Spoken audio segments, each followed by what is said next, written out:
questions. First statement, big wins for the day is the Pirates are, as of today, are all negative COVID. All coaches, everybody in I think it's called the Tier 1 bubble. Don't quote me on that, but the Tier 1 bubble, Malcolm, I don't think you're in the Tier 1 bubble, but Tier 1 bubble people, athletic trainers, everybody associated with the baseball program is negative. So we'll be full strength tomorrow going into the game, which is exciting. The other thing is I was sitting here thinking, as Malcolm was saying, you get to open it up. It's almost like the first day I was going to be the head coach and coach a game against UVA back in 2015, because we haven't played baseball in so long. So I have, you just anticipated this day, but not sure with COVID if you're going to play and all that good stuff. I know our guys and our staff are just ready to go out there tomorrow and play baseball against somebody else besides themselves. Okay, we'll open up the questions for Coach. Coach, does Rhode Island, do they give you guys like an update on their testing at all? Or how does that work just kind of leading up to the game? So they have to, anybody we play this year has to meet the minimum requirements for the AAC, which is 2 tests per week. So the Rhode Island coach, texted actually Jeff Palumbo this morning and said they were all clear. So that, and then there's forms obviously that are passed back and forth amongst the administration. So at least we don't have to handle that as baseball coaches. That's going through probably Mike Hanley and JJ and Womack. They handle kind of the behind the scenes stuff. So they're good to go. And they'll be heading down here today at some point in time. Hey, how's Tyler Smith been this week? And he's obviously a fifth-year senior, and pretty cool for him to get that opening day spot as a senior, kind of sentimentally. How has he been this week? And I'm sure he's kind of looking forward to that moment. Well, of course, we've battled some weather this week. Monday, we scrimmaged just a little bit. Tuesday, which was the, nicest day, we had to give him a day off, and we gave him that day off. I really have not been around Smitty that much, as crazy as that sounds, but we had a team meeting on Wednesday, and just more so with the younger guys, I said, "Hey, Smitty, have you done anything different this week?" And he goes, "No." I go, "Exactly." And that's the way we approach as a program, that we're staying the same. I mean, nothing's changed. We're going to focus on the processes that have got us to this point. And when I mean this point, I mean Matt Bridges' processes are different than Smitty's. Smitty's are different than Seth Goodell's and so forth. So the guys are really focused on what each individual needs to do to prepare themselves to be ready tomorrow night. And then we've done the same as a team. Cliff, is that a new game day hat that you got on there? I believe it's a hook, isn't it? No, it's the Flame. It's Grover Gaming. Garrett Blackwater, who played basketball at East Carolina and was my roommate in college. It's his company, and it's a really cool hat. It fits well, and I'm going to support him until somebody says I can't wear it anymore, which I don't think that's going to happen anytime soon. So,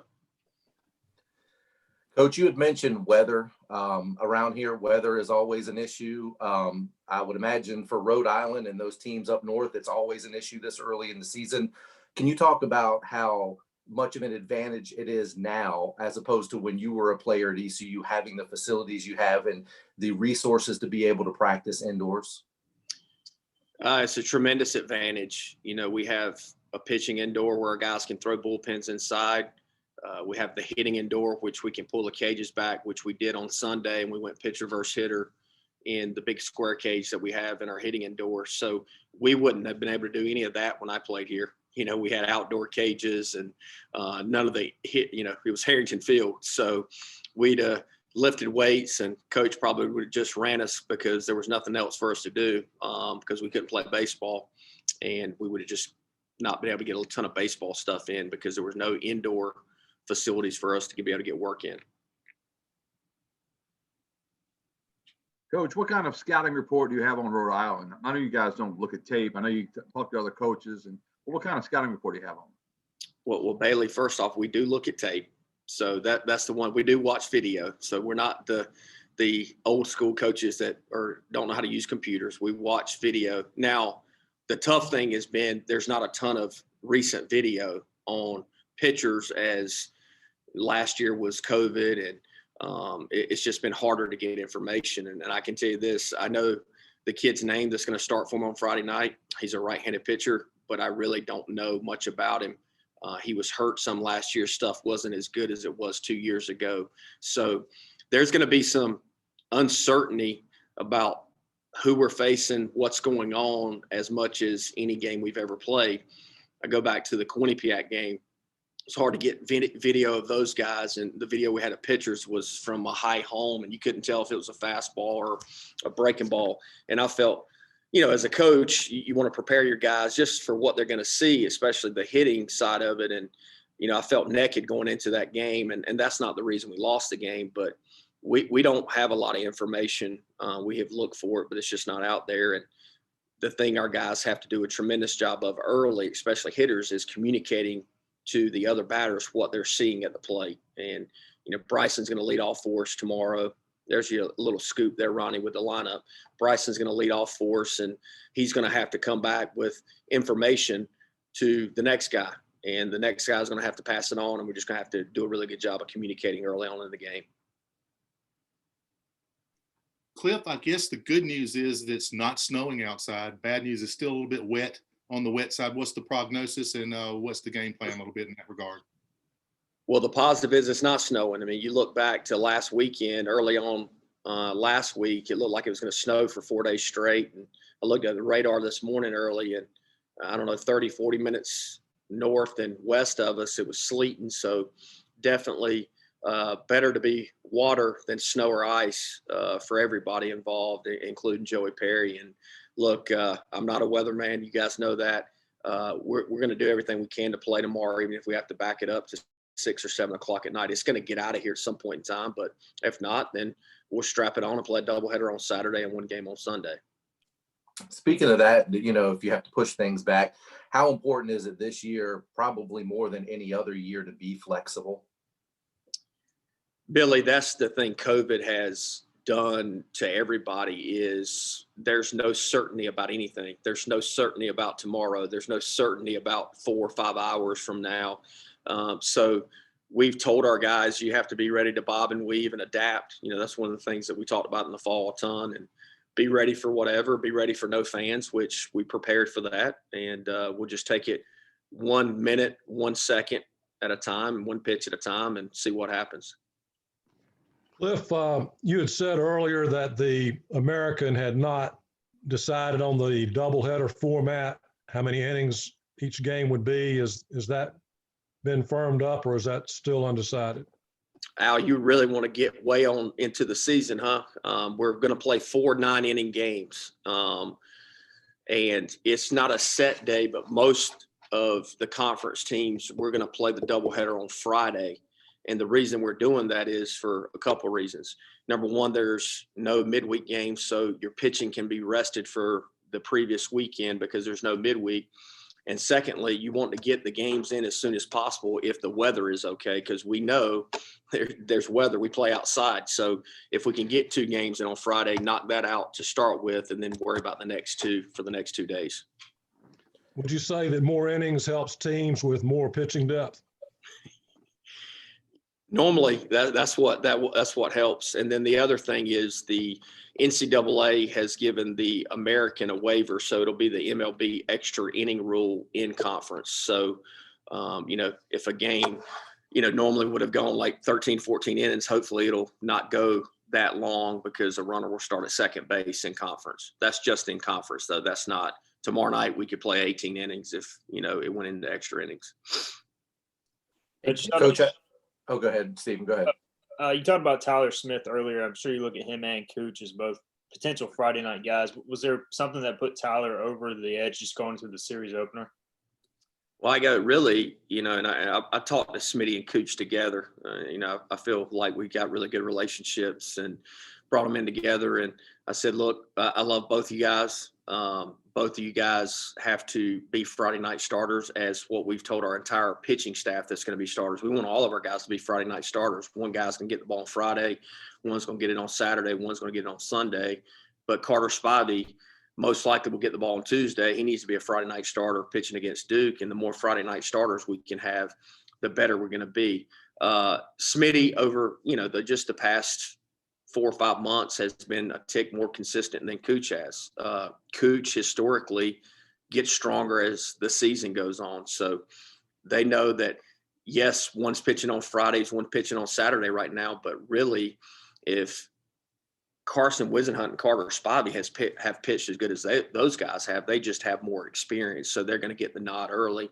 And then those other two guys are going to push them. And then once Gavin gets healthy, he's going to push them as well. So it's as you guys know, it's a long season, and our guys will do a good job of doing whatever role they're put into. And that's the thing Tyler Smith talks to the younger pitchers about all the time is, his junior year, he probably put too much pressure on himself and worried about the wrong things. And that was probably his worst statistical year here at East Carolina, when the year before he was like, I don't care if you throw me in the bullpen, I'll pitch on the weekends, whatever, whenever my name's called, I'll be ready to go.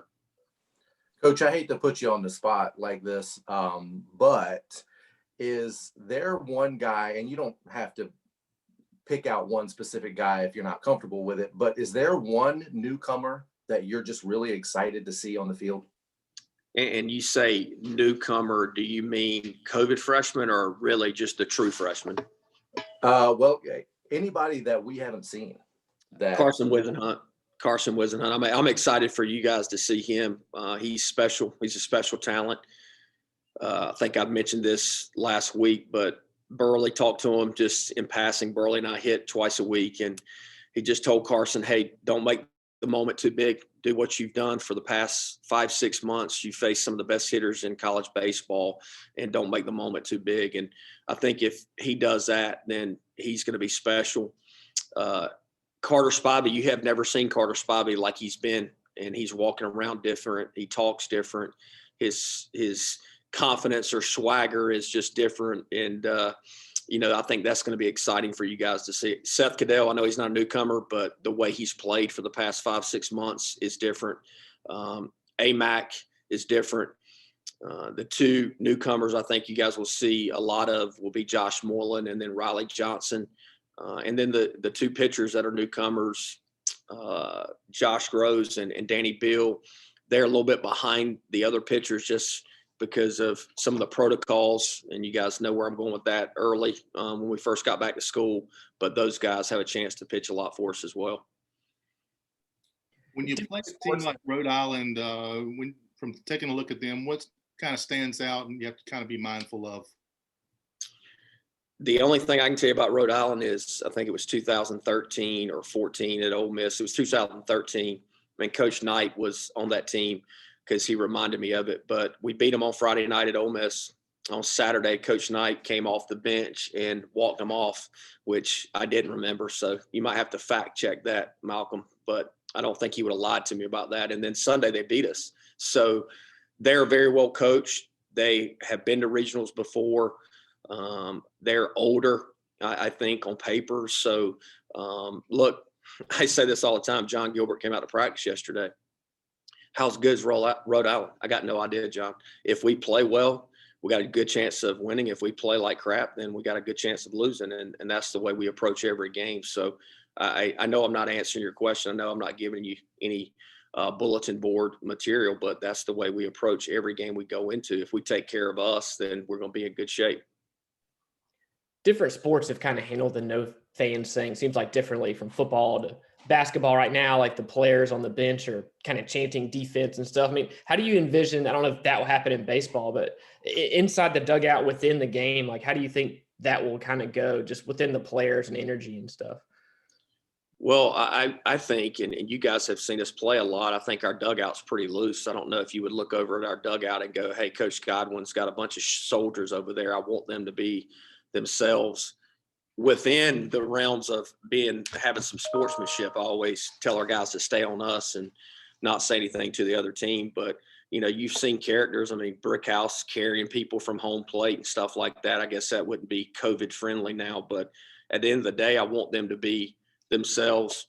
I want them to have energy. I want our dugout to have energy. And, when we scrimmage, every year since we've been here, we have energy process points and how fast we get on the field, how fast we get off the field, how fast we get the ball around the infield. So we still want to sell tickets virtually. As I told our team the other day, we want people to want to log in and watch us play. And I want Matt Bridges, who's sitting in the room here next to me, when he gets a big strikeout, to give a fist pump to his teammates and get them fired up, because that's a part of the game. And I think our guys will do a good job of that. What went into the decision to honor the Packard family with the patches on the caps this season? Joey, right? Yes. It was pretty simple, to be honest with you. I called Pack, which Pack and I had talked several times once his mom passed away, and just making sure that he was okay and John, his dad, was okay. And then after a couple of weeks went by before Christmas, I called Pack and I said, hey, look, we want to do something for your mom and just to remember her. And look, you're not going to tell me nothing, because we're going to figure out something if you tell me nothing, but talk to your dad and get back to me. And so Pack talked to his father, John, and they came up with an idea if we could recognize her, on our hats and our helmets. And so Pack and really Blake Hardigree and a company that we use came up with this design. And so it'll be on our purple game hat, our white game hat, our camo game hat, and then all the position players, when they go to the plate and wear helmets, it'll be on the helmet as well. And Pack meant so much, of course, to me personally. He was our first commitment here in the Cliff Godwin era, which was a big deal. But secondly, what his family meant to ECU baseball, and what his mom, the support she showed us. So it's the least we could do. Okay, one last question for Coach before he has to go to the cages. Okay, none. Coach, thank you for your time. No problem. We're going to turn it over to the man right here, Matt Bridges. He's got a lot more insight than I do. See you guys. Thanks, Coach. What's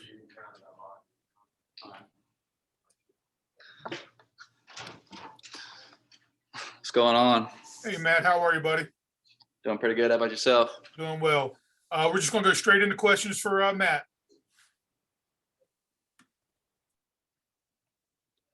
Matt, with everything you guys went through last year with, having to close everything down, not knowing whether you were going to come back or not, having to make that decision and deciding to come back, how excited are you to get this thing going? I think we're really excited. It's been almost a year now. The decision to come back was a huge one for me, and I just couldn't imagine myself not being here this year. And I think a lot of us have grown over the pandemic. We've become closer as a team through our relationships and our bubble being tight. And a lot of us have grown, in the game of baseball. We've been able to, focus on stuff that has helped us improve our games. And, we're excited to get out there tomorrow. Matt, when you look at last year, it potentially, as a senior, if the season would have ended, you would have moved on.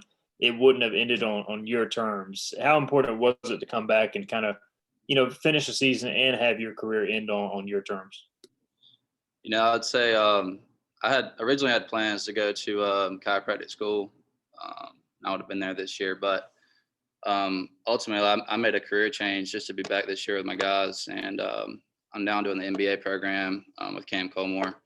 And at the end of the day, I just couldn't look back 20 years from now.